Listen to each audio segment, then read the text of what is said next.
প্রথমেই বলি আজকে শরীরটা খুব ভালো নেই, বিবেক ভারতী না বলতে পারি না বলেই এসেছি। অন্য জায়গায় হলে হয়তো না বলতে হতো। খুব একটা ব্যালেন্স, শরীরের ব্যালেন্সটা আজকে একটু ডিস্টার্ব। বাকিটা ঠাকুর মায়ের স্বামীজির কৃপা। কৃপাং করুং মহাদেবী সুতে সুপ্রণতে সুচ চরণাশ্রয় দানেন কৃপাময়ী নমস্তুতে। জননীং শারদাং দেবীং রামকৃষ্ণং জগদ্গুরুং পাদপদ্মে সিত্বা প্রণমামি মুহুর্মুহ। শ্রী শ্রী ঠাকুর, শ্রী শ্রী মা স্বামীজির আতুল চরণে লক্ষ কোটি প্রণাম জানাই। উপস্থিত সমস্ত মাকে আমার প্রণাম, বাকি সকলকে আমার প্রাণের ভালোবাসা, শুভেচ্ছা ও শুভ সন্ধ্যা। আজকে প্রথমেই বলি, আমরা সাধারণ মানুষ মন ভারাক্রান্ত হয়, কিন্তু ঠাকুরের ইচ্ছা অনুসারেই সব কিছু ঘটছে, আগামী দিনেও ঘটবে। ষোড়শ অধ্যক্ষ মহারাজ পরম পূজ্যপাদ স্বামী স্মরণানন্দজি চলে গেলেন। প্রথমেই তাকে আমরা সকলে হাত জোর করে প্রণাম জানাই, প্রার্থনা করি তিনি রামকৃষ্ণ লোকে গিয়ে যেন আমাদের উপরে আশীর্বাদ দিতে থাকেন, আমরা যেন আমাদের পথ চলার পথে ওনারও আশীর্বাদ আমরা যেন পেতে থাকি। ওনার সম্বন্ধে বিরাট কিছু আমরা জানি না, তার কারণ হচ্ছে যতদিন এইসব দেহ থাকে ততদিন তাদের কথা কেউ জানতে পারে না। দেহ চলে যাওয়ার পরে ছোট্ট একটি জীবনী বেরোবে কালকে, পাতলা জীবনী। তারপরে নিঃসন্দেহে ঈশ্বরের ইচ্ছায় কেউ না কেউ কলম ধরবে। আমি ছোট্ট দু একটি ঘটনা আমার সম্বন্ধে বলি। আমি তামিলনাড়ুর অখ্যাত গ্রামে ওনার জন্ম। আমি তামিলনাড়ুতে সুযোগ পেয়েছিলাম দক্ষিণ ভারতীয় একটি ব্যাংকে চাকরি করার, সুভাষ ইন্ডিয়ান ওভারসিজ ব্যাংক। এর আগেও আমি বলেছিলাম, নতুন দিদিভাইরা এসছে ওই জন্য ওনাকে তুলনাও বলি। যে কোনো একটি আমি কাজ আমাকে মাই দিয়েছিলেন, মায়ের একটি মূর্তি কলকাতা থেকে পাঠাতে হবে। প্রায় 9 মাস চেষ্টার পরে কুমারটুলি থেকে মূর্তিটি লরি করে পাঠানো একটি অখ্যাত গ্রামে। সেটি তামিলনাড়ু এবং পন্ডিচেরির মাঝামাঝি একটা জায়গা।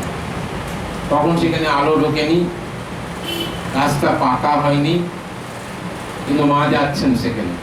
কল্পনা করুন, আমার উপরে সে দায়িত্ব পড়েছিল, সে দায়িত্বটা মাই দিয়েছিলেন আমাকে।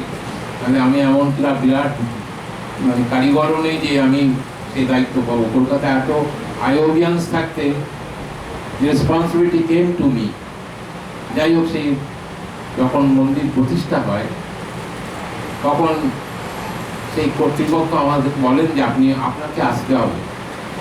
তখন আমরা ম্যাড্রাসে যেতাম, খুব মাঝে মধ্যে যেতে হতো, চাকরির কারণে, ট্রেনিং থাকতো। পরবর্তীকালে সংগঠনের কারণে আমি অন্তত 50 থেকে 52 বার তামিলনাড়ুতে গেছি, মানে চেন্নাই গেছি। যখন আমাকে রিকোয়েস্ট করলেন তখন আমি গেলাম। অদ্ভুত একটি অভিজ্ঞতা। বিরাট সুন্দর মন্দির হয়েছে, কিন্তু রাস্তা নেই, আলো নেই, জলের ব্যবস্থা নেই। গোবর গ্যাসের প্ল্যান্টে মায়ের মন্দির আলোকিত হয়েছে। আর যেদিনকে মায়ের মূর্তি প্রতিষ্ঠা হলো সেদিন খুব কম করে 25,000 লোক প্রসাদ পেয়েছিল, 25,000 পিপল। ওখানে আমাকে একজন জিজ্ঞেস করছেন, আপনি বেলুড় মঠে যাতায়াত করেন? তা বলে হ্যাঁ।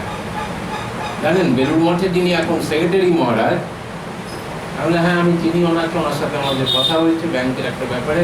আমরা একটা ডোনেশন দিতে গিয়েছিলাম, আমি চিনি ওনাকে, উনি সাউথ ইন্ডিয়ান, আমি তাও জানি। স্বামী স্মরণানন্দ। তার জন্মস্থান কোথায় জানেন? এই দুটো গ্রাম পার করলেই তার জন্মস্থান, তাই নাকি? তো সেই কথাটা আমার তখন ডিভোটি হিসাবে কোনো রামকৃষ্ণ ডিভোটিকে বলাও উচিত না, অ্যাজ পার রামকৃষ্ণ রুল। আজকে আপনাদের সাথে শেয়ার করছি আমি। এটি যখন উনি চলে গেলেন তখন টিভিতে একটা ক্লিপ দেখালো যে যে গ্রামে উনি জন্মগ্রহণ করেছিলেন সেইখানকার মানুষ দুঃখে বেদনায় ভারাক্রান্ত মনে হাত জোর করে প্রণাম জানাচ্ছে ওনার উদ্দেশ্যে। তখনও দেখা যাচ্ছে চারিদিকে গাছ গাছরা, নদী নালা, পাহাড় পর্বত, এরকম একটা জায়গা। তা আমি ব্যাংকের একটি কারণে ওনার কাছে গিয়েছিলাম। আমরা বন্যার ত্রাণে 3 লক্ষ টাকা আমরা অফিসার অ্যাসোসিয়েশন থেকে ডোনেট করতে গিয়েছিলাম। তখন তিনি জেনারেল সেক্রেটারি মহারাজ। তখন আমরা প্রায় 10-12 জন গিয়েছি। আমাদেরকে ভীষণভাবে অভ্যর্থনা করলেন, ইংরেজিতে কথা বলছেন। তখন আমার একটা কৌতূহল হলো। তখন আমি জিজ্ঞেস করলাম, মহারাজ, can I ask you a question? Do you know fluent Bengali? বলে, আমি রবীন্দ্রনাথ পড়েছি,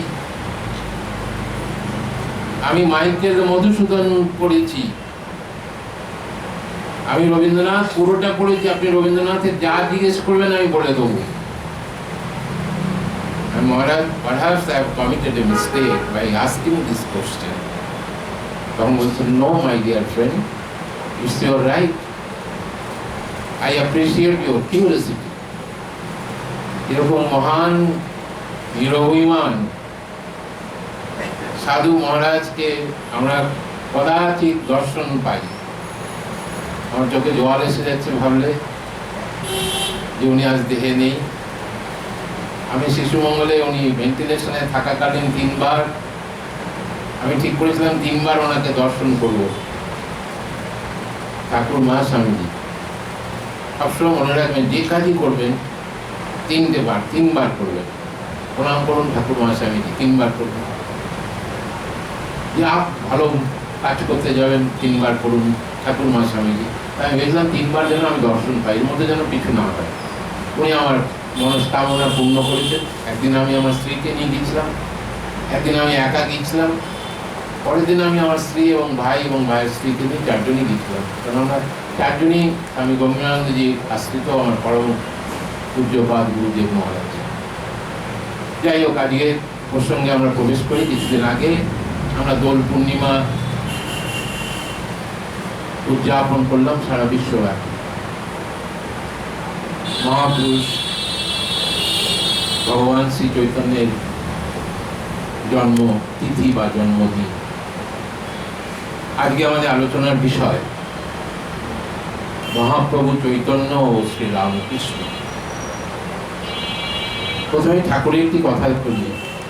ঠাকুর বলছেন, চৈতন্যের সৌর জ্ঞান।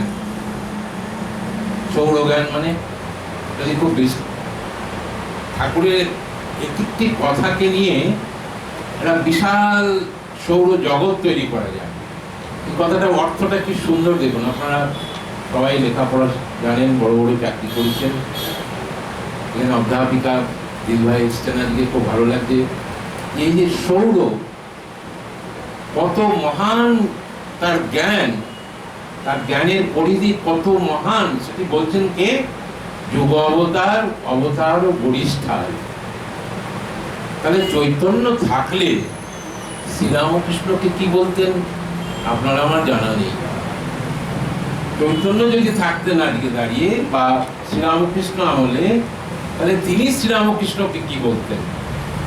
এই দেখুন কি অপূর্ব সুন্দর দুজনের মিলন, যা শঙ্করাচার্যের আমল থেকে, দশনামী সম্প্রদায়, পুরী সম্প্রদায় থেকে আমরা পেয়ে আসছি।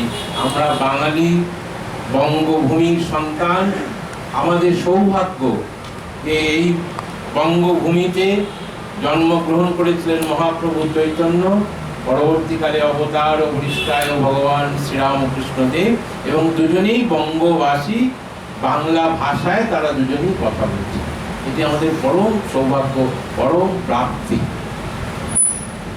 আসলে এই জীবনটাকে আমরা একটু ঢেলে সাজাই। মহাপ্রভু চৈতন্য চরিতামৃত আপনাদের এখানে ক্লাস হয়, সুভাষবাবু নেন, আমি দেখেছি রুটিনে আপনাদের। চৈতন্য চরিতামৃত আলাদা একটি। চৈতন্যকে যদি আমরা সায়েন্স দিয়ে ব্যাখ্যা করি, আজকে আসুন আমরা চৈতন্যকে সায়েন্স দিয়ে ব্যাখ্যা করে শ্রীরামকৃষ্ণকে পৌঁছানোর চেষ্টা করি। চৈতন্য চরিতামৃত তার জীবনীর বিভিন্ন ঘটনা, তার অনুভূতি, শ্রী জগন্নাথ ধামে গিয়ে কি করলেন, বৃন্দাবন গিয়ে কি করলেন, সেই পরপর ঘটনাগুলো আছে। কিন্তু তার জীবনের সব থেকে ইম্পর্টেন্ট ইস্যুগুলো আজকে আমরা হাইলাইট করি। মাতা সচী দেবী 5টি কন্যা চলে যাওয়ার পরে তার মন ভীষণ ভেঙে গেল। তখনকার দিনে সন্তান পরপর চলে যাওয়া মানে তখন সেই সব মায়েদেরকে সমাজে তাদের কেউ তাকাতো না, অর্থাৎ তার মুখ দর্শন করলে আমারও অকল্যাণ হবে, এই বিশ্বাস তখনকার দিনে ছিল। বহু মন্দির, দরগা, বিভিন্ন জায়গায় তখন তিনি প্রার্থনা করছেন এবং পেলেন একটি পুত্র সন্তান, অপূর্ব সুন্দর পুত্র সন্তান বিষ্ণুবর। তখন বাংলার অবস্থা কিরকম, ইতিহাসের পটভূমিতে যদি আমরা যাই, বখতিয়ার শাহ খিলজি, যারা ইতিহাসের স্টুডেন্ট, বখতিয়ার শাহ খিলজির কথা আপনারা শুনেছেন।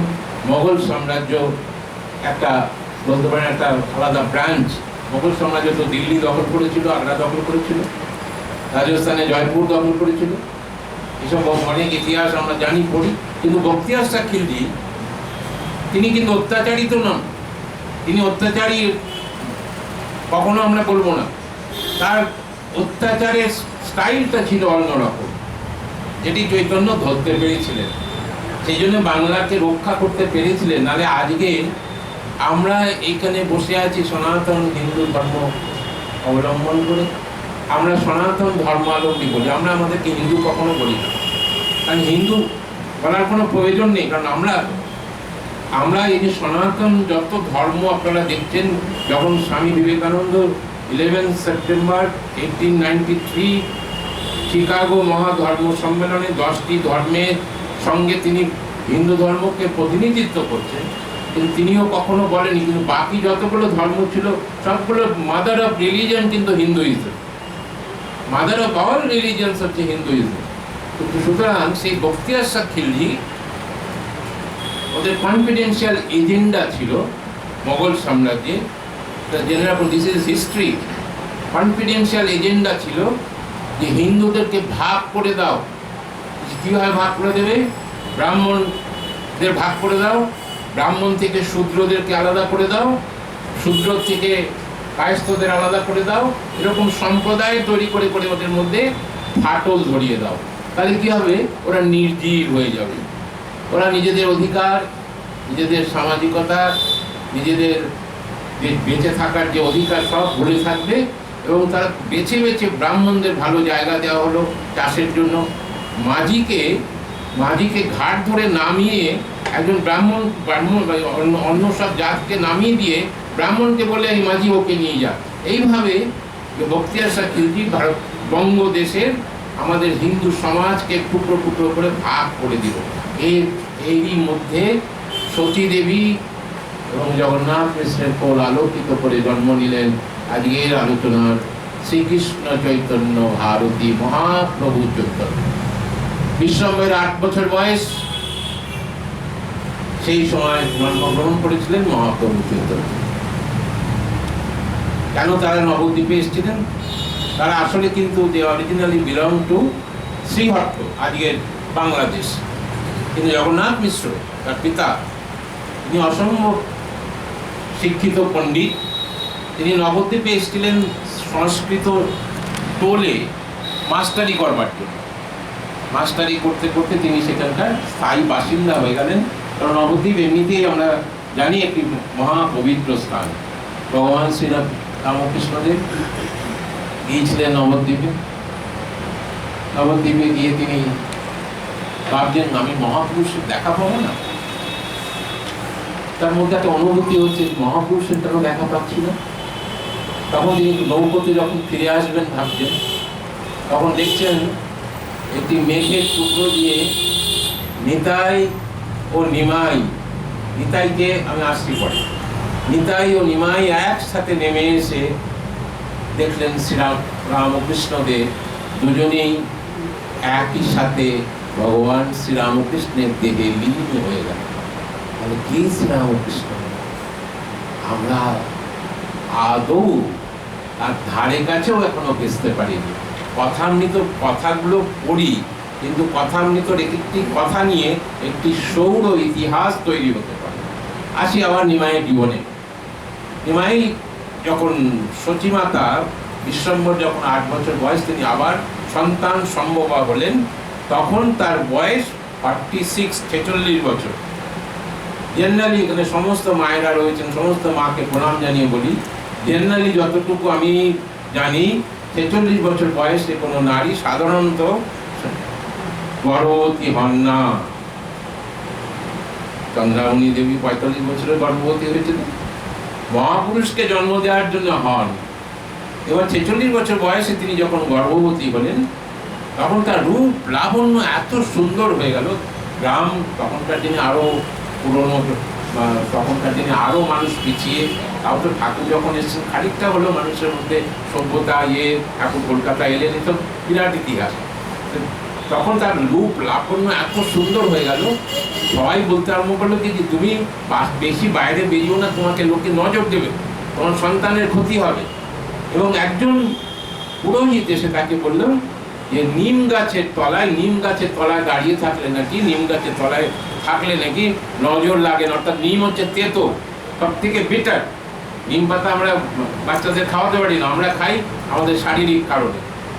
নিম গাছের তলায় তার আতুর ঘর হলো। সাধারণত বায়োলজিক্যাল নিয়মে 9 মান্থস ফিউ ডেজের মধ্যে একটা সন্তান ভূমিষ্ঠ হওয়ার কথা। 10 মাস হয়ে গেছে, সন্তান ভূমিষ্ঠ হচ্ছেন না। জগন্নাথ মিশ্র খুব চিন্তিত হয়ে পড়লেন। তখন ডাক্তার নেই, বদ্যি নেই, হসপিটাল নেই, নার্সিং হোম নেই, সিজারিয়ান প্রসেস নেই, কিছুই নেই। তারই মধ্যে ভগবান জন্মাবেন। 10 মাস পার হয়ে গেছে, 10 মাস 15 দিন পার হয়ে গেল, আমার সন্তানটি বেঁচে আছে তো? বারবার এই প্রশ্ন করার পরে যারা ধাইমা তখনকার দিনে, তারা পরীক্ষা নিরীক্ষা যেটুকু বোঝেন কান পেতে শুনে বলে না, সন্তান বেঁচে আছে। তখন একজন সন্ন্যাসী, গৈরিক সন্ন্যাসী, সে বললেন প্রার্থনা করে ঈশ্বর ভূমিষ্ঠ হবেন, তিনি এই জগৎ কল্যাণের জন্য, জগতের ব্যথা দুঃখ আসতে পারছেন না বলে তিনি কাঁদছেন। একটা শিশু যখন জন্মায়, আমরা যখন জন্মাই হাত মুঠ করে জন্মাই, আর যখন চলে যাই বড়া হয়ে করা, অর্থাৎ জগৎকে দিয়ে গেলাম আমার জীবন, আমি এলাম হাত মুঠ করে নিতে এসছি, কি নেবো? এত ব্যথা বেদনার সংসারে আমি কি নিতে আসবো? তাই তিনি বিলম্বে ভূমিষ্ঠ হলেন। সেই নিম গাছের তলায় তার আতুর ঘর হয়েছিল বলে তার নাম রাখা হলো নিমাই। তার যখন 8 বছর বয়স, বিশ্বম্বরের 16 বছর বয়স। তখনকার দিনে পারিবারিক জীবনে এরকম বহু হয়েছে, পাহাড়ে পর্বতে বহু সন্তান যারা ধ্যান তপস্যা করতে চলে গেছে, তারা জীবনে আর ফেরত আসেনি। মায়ের কথাও মনে নেই, পরিবারের কথাও মনে নেই, গৃহের কথাও মনে নেই। অনেকে বিবাহ করেছেন, স্ত্রীকে ফেলে চলে গেছেন, এরকম বহু ঘটনা আছে। বিশ্বম্বর 16 বছর বয়সে গৃহ ত্যাগ করলেন অনন্তের আহ্বানে। তখন তার 8 বছর বয়স। অসম্ভব মেধাবী, অসম্ভব পারদর্শী। তিনি প্রতিজ্ঞা করলেন আমি মা বাবাকে ছেড়ে কোথাও যাব না। আমার দাদা হারিয়ে গেছে, কোথায়? আমার বাবা মাকে ছেড়ে চলে গেছে। তখন মিসিং স্কোয়াডে খবর দেওয়ার ব্যাপারও কিছু নেই। কাজীরা তখন বিচার করেন সমাজে, কাজীদের কাছে নালিশ করলে তারা আবার আমাদেরকে উৎপীড়ন করবে। কাউকে কিছু বললেন না, তারা নিজেদের ব্যথা হজম করলেন। আর ছোট্ট চৈতন্য তিনি প্রতিজ্ঞা করলেন যে আমি বাবা মায়ের সেবায় নিজের জীবনকে নিয়োজিত করবো, আর কোথাও আমি বাবা মাকে ছেড়ে কোথাও যাব না। এমতো অবস্থায় তিনি টোলে পড়াশোনা আরম্ভ করলেন। টোলের পণ্ডিতরা এসে সতী মাতাকে বলছেন যে আমরা ওকে কি পড়াবো, আমরা ওর কাছে পড়া শিখছি, ওর কাছে আমরা শাস্ত্র শিখছি। শাস্ত্রের একের পর এক শাস্ত্রের ব্যাখ্যা, কি অপূর্ব ব্যাখ্যা দিতে আরম্ভ করলেন ছোট্ট চৈতন্য, অপরূপ সুন্দর দেখতে। এই যে চৈতন্যের ছবি আপনারা দেখেন, অবশ্য চৈতন্যের অরিজিনাল কোনো ছবি নেই, এগুলো সমস্ত কবির কল্পনা, নাহলে শিল্পীর তুলির টান। প্রথম কোনো মহাপুরুষের ছবি সারা জগৎ জুড়ে যদি এসে থাকে, যা অরিজিনাল ছবি, সেটি অনলি শ্রীরামকৃষ্ণ, শ্রীরামকৃষ্ণ অ্যান্ড শ্রীরামকৃষ্ণ। আজকে ঠাকুরের যে ছবি দেখছেন, দক্ষিণেশ্বরে ভবনাথের তোলা, স্বামীজি এবং ভবনাথের তোলা, এটি original photo of A god.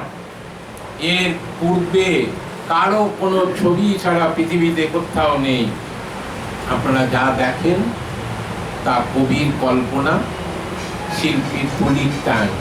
এমনকি জেসাস ক্রাইস্টের যে ক্রুশবিদ্ধ যে ছবি দেখেন, সেটাও অরিজিনাল নয়, দ্যাট ইজ অলসো ড্রন। যখন জেসাস ক্রাইস্টকে ক্রুশবিদ্ধ করা হয়, there was no photographer available nearby. গুরু নানকের যে ছবি দেখেন, এই ছবি অরিজিনাল নয়, কবির কল্পনা। তিনি এরকম এরকম দেখতে হতে পারতেন। মহাবীরের যে ছবি দেখেন, রামানুজের যে ছবি দেখেন, বুদ্ধের যে ছবি দেখেন, শ্রীকৃষ্ণের যে ছবি দেখেন, পরশুরামের যে ছবি দেখেন, রাম লক্ষ্মণ ছবি দেখেন, সমস্ত কবির কল্পনা। কবির কল্পনা, সেগুলোকে আমরা আমাদের শিল্পীর তুলির টানে ঠিক করে নিয়েছি। প্রথম only god Sri Ramakrishna and Sri Ramakrishna. কাজেই হি রিপ্রেজেন্টস অল দিস। সবার সমন্বয়কারী ভগবান এবার শ্রীরামকৃষ্ণ রূপে এসেছে। চৈতন্যের 16 বছর বয়স, বাবা মা চিন্তিত হয়ে পড়লেন, এই 16 বছরেই বিশ্বম্ভর চলে গেছে। তার নাম বিশ্বরূপ, বাড়ির নাম, ভালো নাম বিশ্বরূপ, বাড়িতে মা ডাকেন নিমাই বলে। পাড়া সকলের কাছে নিমাই, অতি আদরের সন্তান। যে যার বাড়িতে যান, ওই বাড়িতে যান, সবাই তাকে আদর করে খাওয়ান, আদর করে যত্ন করেন, আদর করে। তুই কিন্তু যাবি না, তুই কিন্তু মাকে ছেড়ে যাবি না। বলে না, আমি কোথাও যাব না। মা বাবা তাই তড়ি ঘড়ি করে তার বিবাহ দিলেন। বাবা মায়ের প্রতি কর্তব্য পালন করবার জন্য তার বিবাহ দিলেন। অপরূপা সুন্দরী 11 বছরে লক্ষ্মী দেবীর সাথে বিবাহ হলো। তাকে কি বললেন যে তুমি আমার বাবা মায়ের সেবা করবে, বাবা মার সেবার আগে প্রাধান্য দেবে। আমার কতটা সেবা করবে, কি করবে, আমি কিছু তোমার কাছে প্রত্যাশা করি না, তুমি আমার বাবা মার সেবা করবে। তখন জগন্নাথ মিশ্র অর্থাৎ তার পিতা খুব অসুস্থ হয়ে পড়লেন।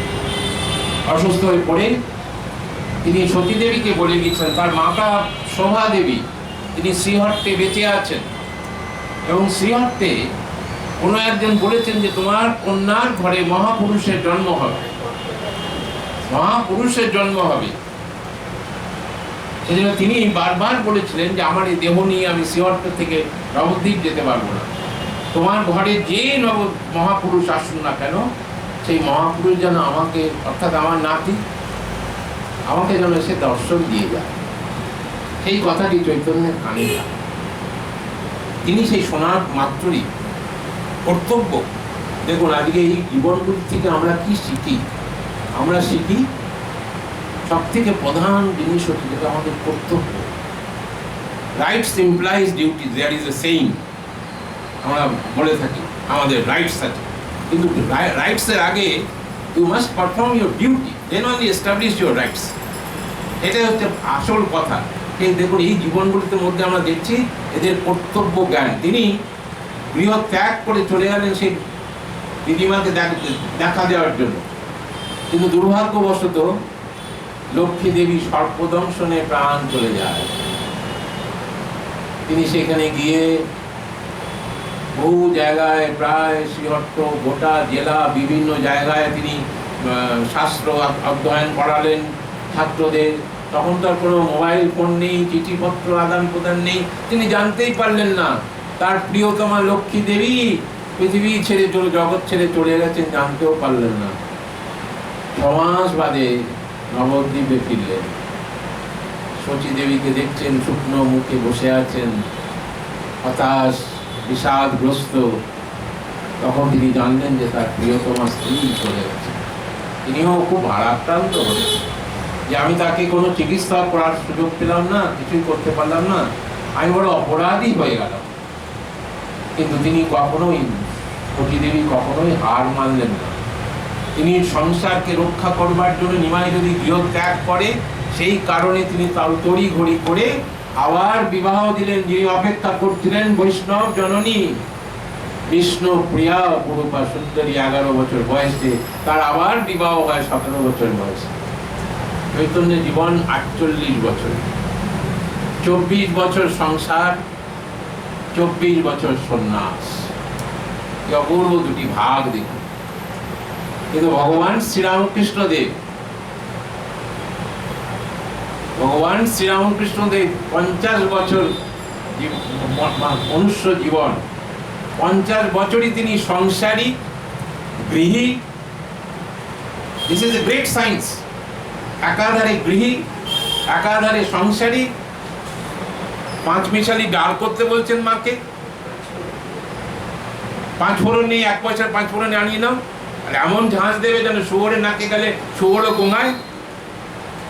আবার একাধারে সন্ন্যাসী,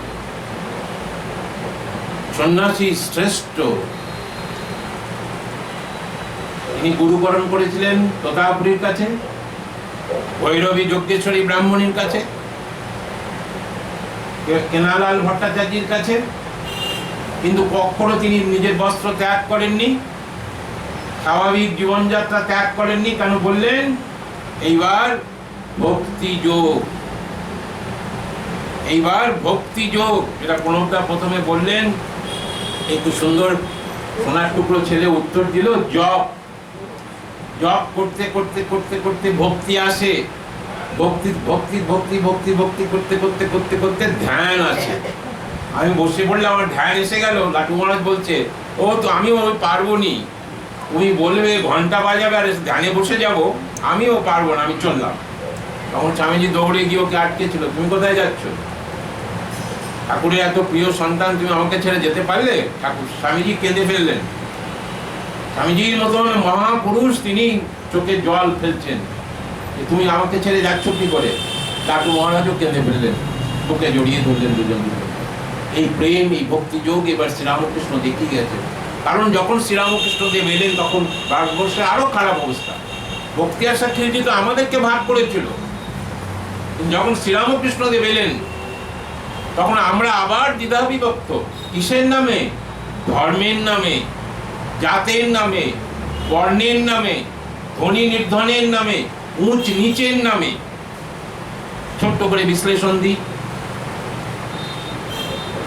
খ্রিস্টান প্রাধান্য সারা পৃথিবী, ইংরেজরা এলো, তারা খ্রিস্টান। ইস্ট ইন্ডিয়া কোম্পানি নামে ঢুকলো, আপনারা সেই ইতিহাস জানেন। তারা পাড়ায় পাড়ায় গেলেন, দরজায় দরজায় গেলেন না, লক্ষ্মী ভান্ডারে টাকা দিতে গেলেন না, তারা গেলেন পাড়ায় পাড়ায় গিয়ে বলো, গড ইজ গুড। তোমার ছেলে যদি বড় হয়ে থাকে তাহলে আমরা তাকে রাইটার্স বিল্ডিং এ চাকরি দেবো, পড়াশোনার সুযোগ দেবো। হেয়ার স্কুলে ভর্তি হতে হলে তখন প্রয়োজন ছিল খ্রিস্টান হতে হবে। কলকাতা ইউনিভার্সিটিতে যদি ভর্তি হতে হয় খ্রিস্টান হতে হবে। 1911 সালে মেডিকেল কলেজ হলো, প্রথম ছাত্র, প্রথম যে ব্যাচ, ডক্টর মহেন্দ্রলাল সরকার যে ব্যাচের সেকেন্ড হলেন, ওনাকে সেকেন্ড করে দেওয়া হয়েছিল, কারণ হি ওয়াজ নট এ খ্রিস্টান, he never believed in god. এবং ওপেনলি বলেছিলেন সেমিনারে, সেজন্য তাকে সেকেন্ড করে দেওয়া হলো 1 নম্বরের জন্য। ওই অবস্থায় ভগবান শ্রীরামকৃষ্ণদেব জন্মগ্রহণ করলেন। ওই নিজে তো কোনো স্কুলে গেলেন না, নিজে তো হেয়ার স্কুলে গেলেন না, কলকাতা বিশ্ববিদ্যালয়ে প্রবেশ করলেন না, ছোট্ট লাহাবাবুদের পাঠশালাও পড়লেন না। কেন? এইবার দেখুন কি মজার জিনিস। লাহাবাবুদের পাঠশালায় স্লেটে করে অন্য বাচ্চাদের মধ্যে ছোট্ট গদাধর পড়াশুনো করছেন, 2, নিচে 3, 3 আর 2 যোগ করলে 5। এবার বিয়োগ যখন শেখাচ্ছে পণ্ডিত মশাই, 5 থেকে 2 বিয়োগ করলে 3। উড়ি বাবারে, আমি তো বিয়োগ করতে আসিনি, আমি সমন্বয় করতে এসেছি। আমি জগতের সমন্বয়, তো শুভঙ্করী ধাঁধা এ আমার দরকার নেই বাপু, রইল তোর। আমার শুধু দরকার মা, আমাকে শুধু ভক্তি দাও, আমার দরকার নেই, আমার বেদ বেদান্ত কিছু প্রয়োজন নেই। কোনোদিন বেদ পড়েছেন না, কোনোদিন বেদান্ত নিয়ে লেকচার দিয়েছেন না, তার শুধু ছিল অপার অপার এবং অপার ভক্তি। সেই ভক্তি আন্দোলন করেছিলেন মহাপ্রভু চৈতন্য দেব। তাহলে বখতিয়ার শাহ খিলজির থেকে আজকে বঙ্গদেশকে উদ্ধার করা সম্ভব হতো না। আজকে আমি আপনি হিন্দু ধর্মের কথা বলি, আজকে আমরা এই সুন্দর বিবেক ভারতীতে বসে ঠাকুরমা স্বামীজির আলোচনা করছি। আজ আমাদের পূর্বপুরুষরা আদৌ হিন্দু থাকতে পারতেন কিনা আমরা জানি না। কিভাবে সেই ভক্তি যোগে আন্দোলন করলেন, এই মহা আন্দোলন। বলতে গেলে রাত 12টা বেজে যাবে, আমি শর্টে খানিকটা হাইলাইটস গুলো আপনাদের বলি। আপনাদের জ্ঞাতার্থে, আপনারা অনেকেই পড়াশোনাও করেন, অনেকটাই জানেন, তার মধ্যে শুধু কিছুটা করে মশলা দিই ব্যাস। 24 বছর বয়স, বিষ্ণুপ্রিয়াকে নিয়ে খুবই সুন্দর সংসার করছেন। আচার্য ভারতীর কাছে তিনি প্রার্থনা করছেন, আমাকে তুমি দীক্ষা দাও, আমাকে সন্ন্যাস দাও। মানে সন্ন্যাস ওইভাবে হবে না, আউটরাইট রিজেক্ট করে দিলেন। বাইরে চৈতন্যের নামে লোকে কুৎসা গাইতে আরম্ভ করলেন। ঘরে সুন্দরী স্ত্রী মাতা, আর বাইরে বেরিয়ে ভক্তির কথা বলছে। তাতে কি হচ্ছে? কাজ করতে হচ্ছে না, দুটো পয়সা আসছে। বাইরে বেরিয়ে ভক্তির কথা বলছে, তাতে কি হচ্ছে? তখনকার সমাজ দেখুন, তখনকার নিচু সমাজ, দ্বিধাহীন সমাজ, তারা চৈতন্যের নিন্দা করছে। তখন চৈতন্য অনন্তের আহ্বান শুনলেন। ঠাকুর বলছেন মন ও মুখ এক করতে। এইবার সেই কথাটি শ্রীরামকৃষ্ণদেব এবার সায়েন্টিস্টের মতন বললেন। সেই জন্য রোমানোলা বলেছিলেন যে তিনি শ্রেষ্ঠ সায়েন্টিস্ট ইন দ্য ওয়ার্ল্ড। মন ও মুখকে এক করো, যা মনে থাকবে তাই মুখ দিয়ে বলবে। তোমার সন্ন্যাস নিতে হবে না, মাথা মোড়াতে হবে না। কিন্তু তখনকার দিনে সামাজিক অবস্থা ওরকম ছিল না, তাই তিনি বাধ্য হলেন। অনেকটা বাধ্য হয়ে তিনি গৃহ ত্যাগ করলেন 24 বছর বয়সে। গৃহ ত্যাগ করে কি করলেন? মাঝরাতে অনেক নিজের মনের সাথে যুদ্ধ করলেন, অনেক লড়াই করলেন, কিন্তু দেখলেন ভগবান লাভ করবার জন্য সংসার সঠিক জায়গা নয়। সংসার ত্যাগ করতে হবে, এবং সংসার ত্যাগ করতে গেলে মাতাকে ত্যাগ করতে হবে, সংসার ত্যাগ করতে গেলে সহধর্মিণীকেও ত্যাগ করতে হবে। দুজনকেই ত্যাগ করলেন। 24 বছর বয়সে তিনি সমস্ত কিছু ত্যাগ করে মাঝরাতে, মকর সংক্রান্তির পরের দিন মাঝরাতে তিনি মাতাকে দূর থেকে প্রণাম করলেন, বাইরে দেওয়ালে শুধু প্রণাম করলেন, বিষ্ণুপ্রিয়ার দিকে ফিরেও তাকালেন না। যা ভগবান বুদ্ধ করেছিলেন গোপা দেবীর দিকে ফিরেও তাকাননি, তাহলে তার সাধন হয়তো নষ্ট হয়ে যাবে। তাই তিনি তার দিকে ফিরেও তাকালেন না, শুধু মনে মনে বললেন, বিষ্ণুপ্রিয়া তুমি আমার পথে চলো, আমাকে ক্ষমা করো। ওই মাঝরাতে কি গঙ্গায় ঝাঁপ দিলেন। সূর্যোদয়ের আগেই কেশব ভারতীর কাছে পৌঁছে গেছেন, কেশব ভারতীর আশ্রমে। একে বিশ্বরূপ তুমি, আমি আজ সমস্ত বন্ধন ছেদ করে আপনার কাছে এসেছি, আপনি আমাকে সন্ন্যাস দিন। তুমি ভাবলেই বন্ধন ছেদ করা যায় না।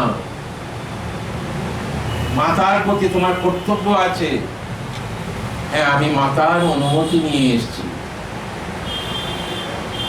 শঙ্করাচার্যের সন্ন্যাস, মাতা বিশিষ্টা দেবী যদি অনুমতি না দিতেন, আজকে শঙ্করাচার্যকে আমরা শঙ্করাচার্য পেতাম না। 8 বছর বয়সে শঙ্করাচার্য সন্ন্যাস দিলেন তার মাতা। তার নিজের মা মস্তক মুন্ডন করে সূর্যোদয়ের আগে জঙ্গলে গিয়ে কাঠ কেটে নিয়ে এসে হোম যজ্ঞ করে, বিরজা হোম করে তাকে সন্ন্যাস দিলেন। এক্ষেত্রে মাতা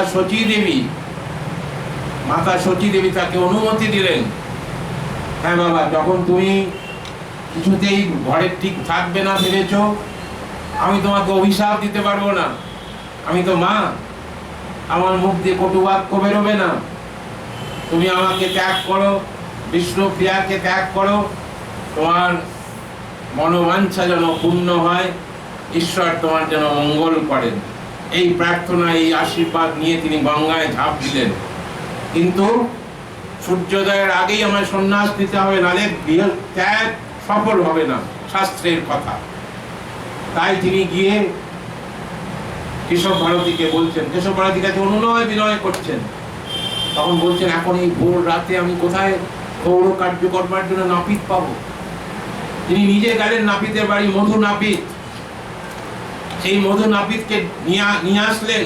মধু নাপিত বলছেন, আমি তোমার গৌর কার্য করতে পারবো না, মানে তুমি যদি না করো, তোমার এই খুর দিয়ে আমি আমার গলা কেটে আমি প্রাণ বিসর্জন দেবো। তখন মধু নাপিতের আর কোনো উপায় থাকলো না, তিনি খুর দিয়ে তার গৌর কার্য করলেন, আর জীবনেও খুর ধরলেন না। পরবর্তীকালে নাম সংকীর্তন দলে তিনি একজন পুরোধা হয়ে উঠেছিলেন, সেই মধু পণ্ডিত। সন্ন্যাস নিলেন মহাপ্রভু চৈতন্য, নাম হলো শ্রীকৃষ্ণ চৈতন্য ভারতী, তা জগৎ বিখ্যাত মহাপ্রভু চৈতন্য। ভগবান শ্রীরামকৃষ্ণদেব বলছেন, তার জ্ঞান সৌর জ্ঞান, তার পথ ভক্তির পথ। নাহলে এই কঠিন বক্তিয়াসা খিলজির হস্তক্ষেপকে, বাংলাকে রক্ষা করা যেত না। তিনি দলে দলে নাম সংকীর্তনের দল তৈরি করলেন, টুকরো টুকরো করে দল তৈরি করলেন, সারা বাংলায় হরিনাম ছড়িয়ে দিলেন। হরে কৃষ্ণ কৃষ্ণ কৃষ্ণ হরে হরে, হরে রাম রাম রাম হরে হরে। বাড়িতে গিয়ে গুনবেন 16টি অক্ষর, 32টি শব্দ। এটি চৈতন্যের সৃষ্টি। বলে এই নাম একবার করলে তার পাদ পদ্মে স্থান হয়। কে সে? কৃষ্ণ কহ, কৃষ্ণ কহ। সবাইকে বলছেন কৃষ্ণ কহ, কৃষ্ণ কহ।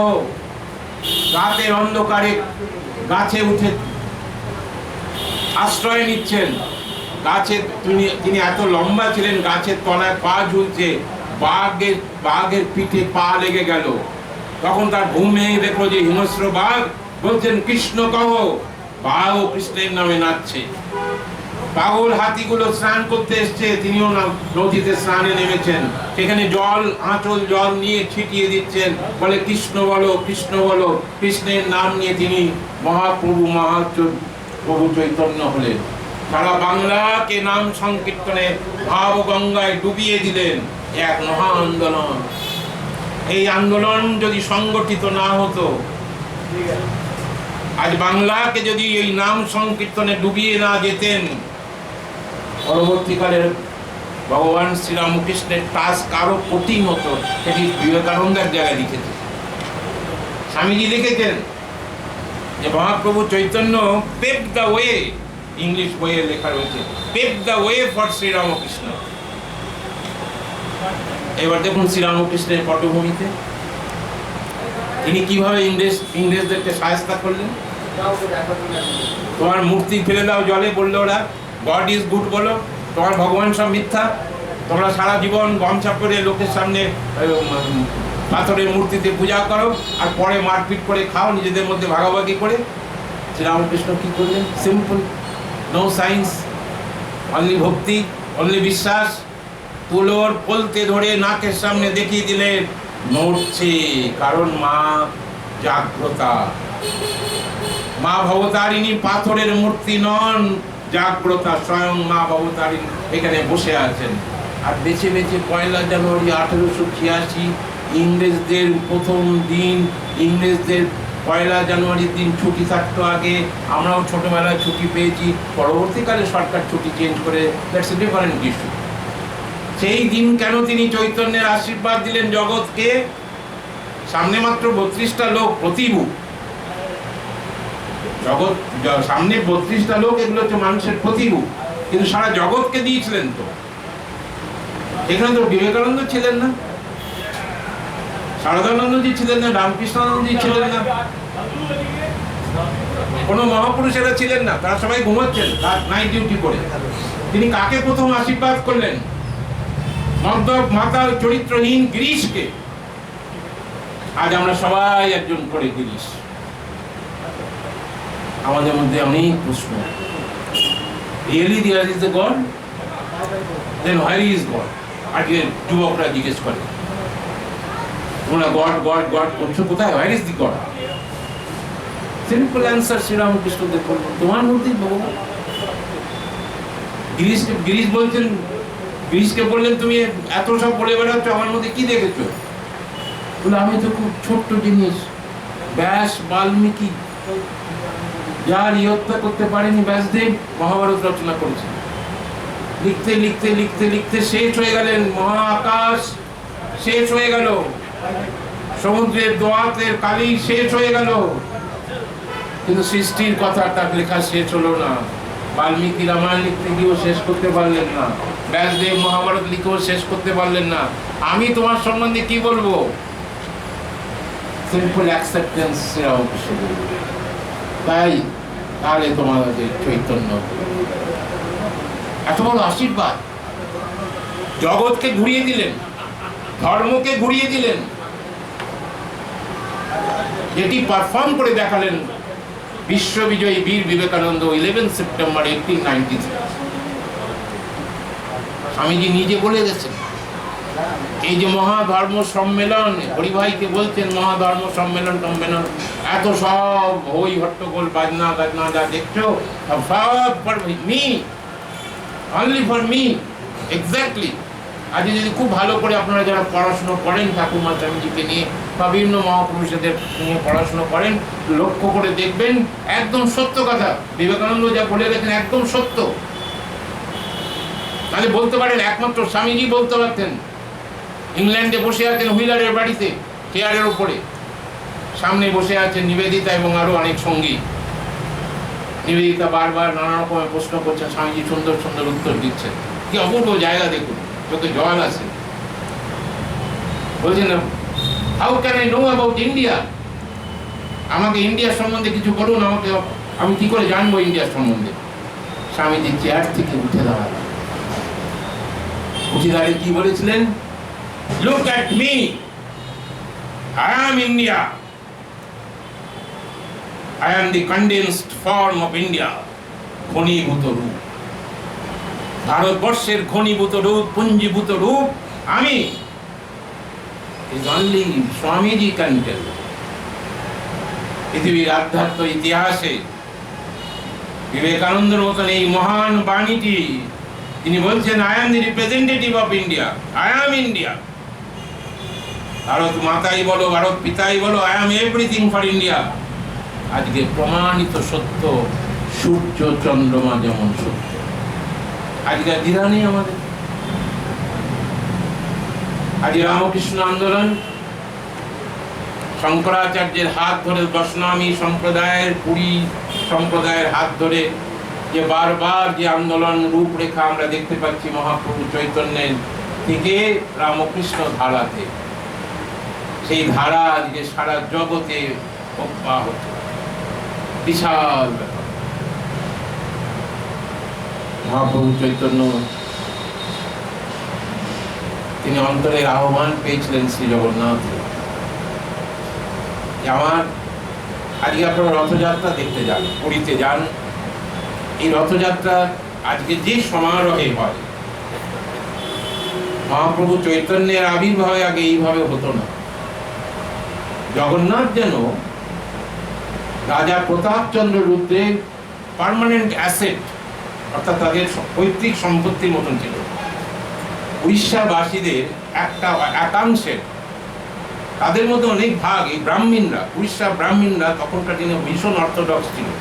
আজকে তারা পরিবর্তন হতে বাধ্য হয়েছে বিকজ অফ জগন্নাথ। পরবর্তীকালে ভগবান শ্রীরামকৃষ্ণের ব্রহ্মানন্দজি গেছেন, তুরীয়ানন্দজি গেছেন, প্রেমানন্দজি গেছেন, এইসব মহাপুরুষরা পাল্টে দিয়েছেন। আজকে Puri is open to all. পুরীর প্রসাদ বাইরে যাবে না, দেয়ার ওয়াজ এ রেস্ট্রিকশন। পুরীর প্রসাদ শুধু ওই প্রতাপচন্দ্র রুদ্রর বংশধরেরাই খাবে।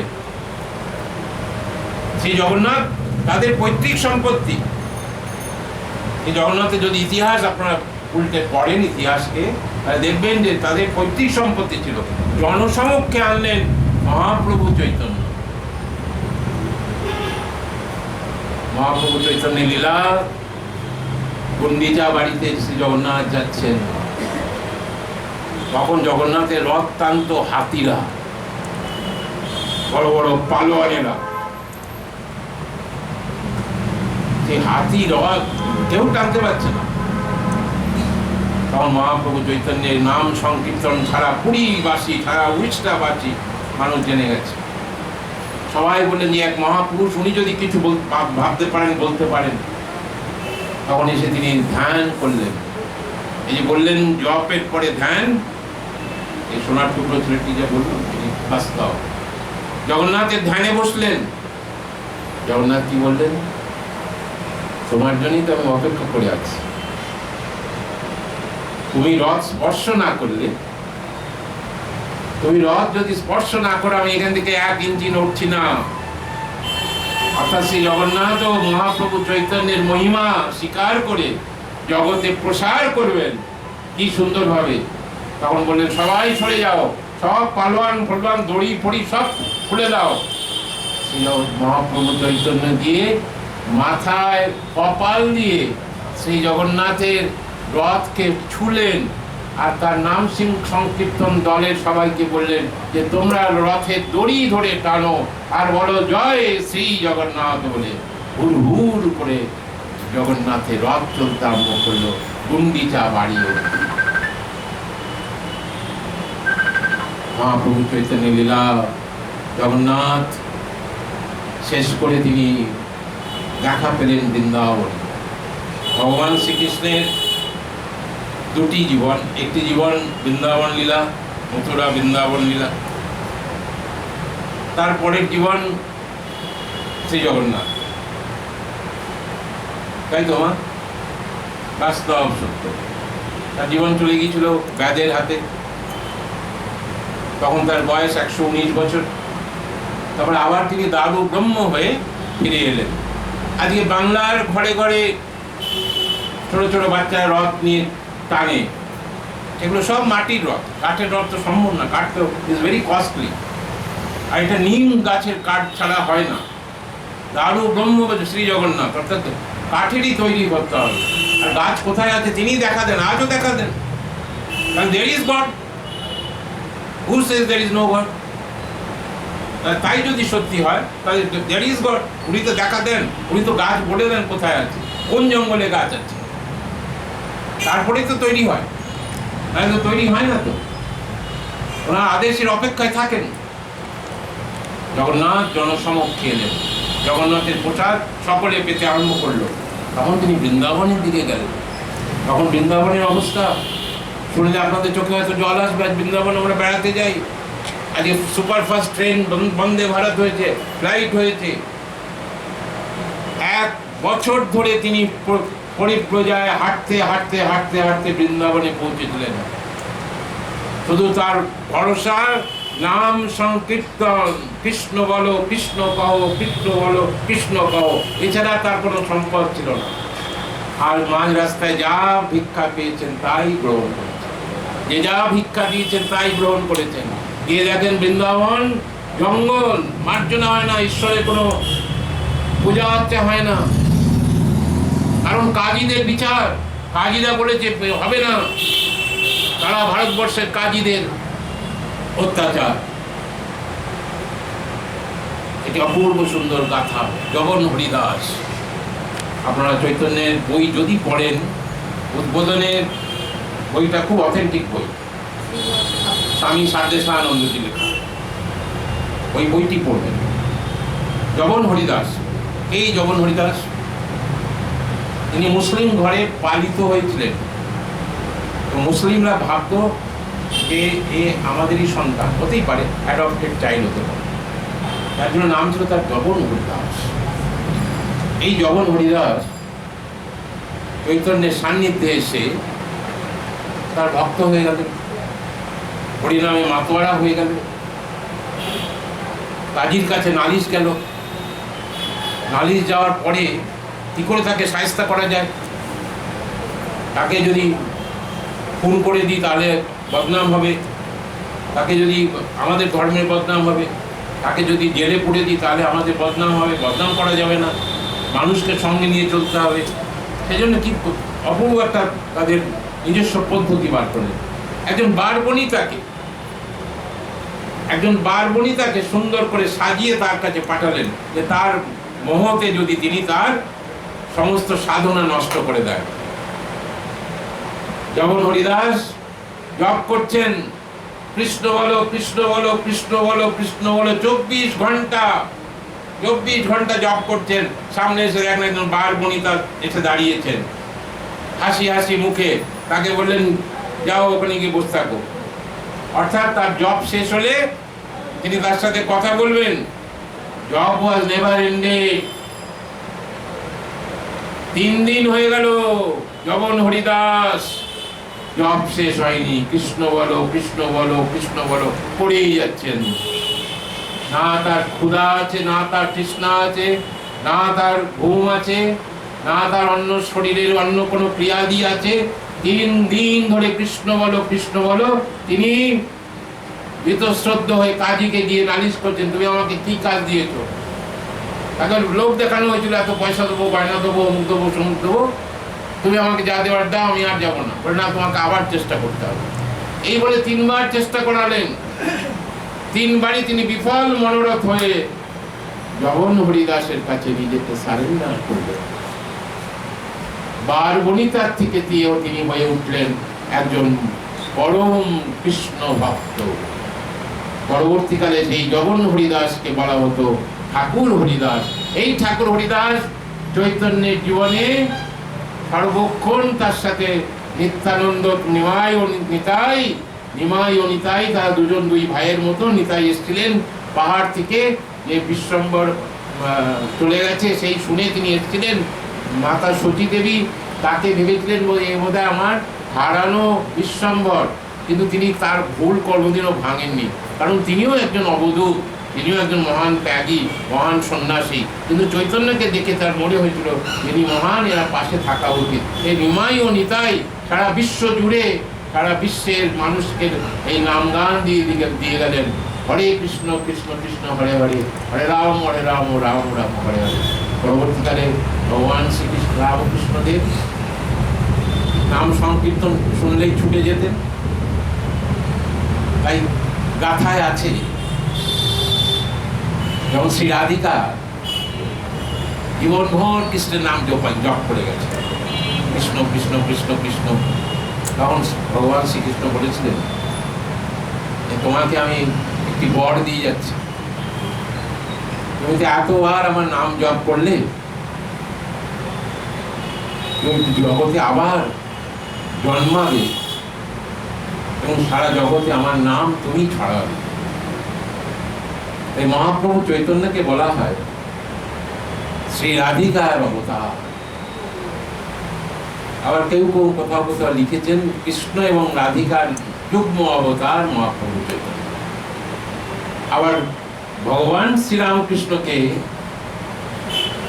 মাতা কালীর অবতার বলা হচ্ছে। আবার কেউ কেউ বলছেন, গৌরী মাতা কি বললেন, যে নিত্যানন্দের খোলে চৈতন্যের আবির্ভাব। শ্রীরামকৃষ্ণকে আরো উচ্চ আসনে তুললেন। যজ্ঞেশ্বরী ভৈরবী ব্রাহ্মণী কথা বলেছিলেন। আবার পরবর্তীকালে লিখিতভাবে গৌরীমা বলেছে, নিত্যানন্দের খোলে ভগবান মহাপ্রভু চৈতন্যের আবির্ভাব। অর্থাৎ ভগবান শ্রীরামকৃষ্ণদেব ওই সময় যদি ভারতবর্ষের পূর্ণভূমিতে জন্মগ্রহণ না করতেন, ওই সময় যদি এই ইংরেজ কঠিন ইস্ট ইন্ডিয়া কোম্পানিকে যদি রুখে না দিতেন, আজকে আমরা আমাদের এই সুন্দর সমাজ, যে রামকৃষ্ণময় সমাজ আমরা পেতাম কিনা সন্দেহ। জয় শ্রী রামকৃষ্ণদেব, জয় শ্রী শ্রী মা। জয়তু স্বামীজি। আগামী রবিবার, আগামীকাল মহারাজের ভান্ডারা কেউ কেউ হয়তো যাবেন, আমাদের সকলের জন্য প্রণাম জানাবেন। আমার শারীরিক সেইভাবে আমি ফিট নেই, এত দহনের মধ্যে আমার যাওয়া ঠিক হবে না। পরের রবিবার নববর্ষ, বাংলা নববর্ষ, নতুন বছরে আসুন আমরা প্রার্থনা জানাই ঠাকুরমা স্বামীজির চরণে, এই মহাপুরুষদের শ্রীচরণে নতুন 1431 আমাদের জীবনে আরও ভক্তি এনে দেন। মা আমাদেরকে আরও ভক্তি দাও, আমাদেরকে সব দিয়েছে, আমার জামা কাপড় বাড়ি গাড়ি সব আছে, অল্প বিস্তর সবার কাছে সব আছে। আমাদের প্রয়োজন এখন শুধুমাত্র রামকৃষ্ণ ভক্তি, রামকৃষ্ণ নাম, রামকৃষ্ণ রামকৃষ্ণ রামকৃষ্ণ নাম করে যদি আমরা ঠাকুর আমাদের হাত ধরেন, আমরা সবাই বাধিত হব। নমস্কার, নমস্কার, নমস্কার। সবাই ভালো থাকুন, আনন্দে থাকুন। শুভ নববর্ষ অগ্রিম বলে রাখলাম। সকলকে আমার প্রণাম। আমিও আপনাদের কাছ থেকে প্রার্থনা করি, আমার জন্য একটু আশীর্বাদ প্রার্থনা করবেন যেন সুস্থ থাকি। আবার সকলকে প্রণাম জানিয়ে